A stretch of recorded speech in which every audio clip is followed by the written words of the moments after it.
Striguiul este cum să spun eu, un fel de strigoi ca o pisică, ceva așa, ca ceva care vine și când iese omul afară îl păcește. Adică?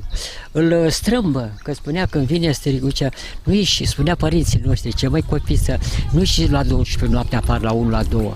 Vreți să ieșiți de până în 12 și despre ziua, că dacă ieșiți mai devreme, e un strigoi. O pasăre, o ființă, o pisică de asta așa, care când vede și te aude că vorbești ceva să faci ceva, te pocește. Cum adică te pocește? Adică ce-ți face? Te sucește gura, gura, picioarele, o mână, ceva, e ceva periculos. Le ia striguiul ăsta? Da, și da. ce face cu el? Nu, îmi face mie corpul rău.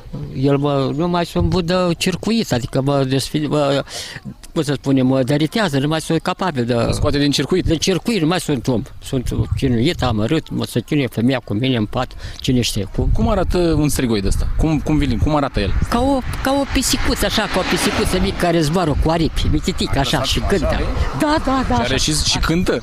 Nu, numai vorbește el, gândește el, dă rău, tare, așa. Strigoi umblă noaptea la 12 noaptea, nu știți afară. Și ați ieșit vreodată afară? Sau stați speriat așa tot timpul? Am ieșit câteodată, dar mai puțin. Și soția, ce nu ieși noaptea, mă, că truziezi despre ziua și mai devreme și nu ies. Și soția e speriată de... Și ea e speriată. Strigoi, ce e strigoi? Ce știu? Nu știe. Strigoi, strigoi e o pasăre, este o pasăre care vine... Era pisică, stați așa. Ca o pisică. E o pasăre ca o pisică? Ca o pisică, noaptea vine la case, la oameni, colo și care îl găsește pe afară. Zice, când te duci afară, te pocește.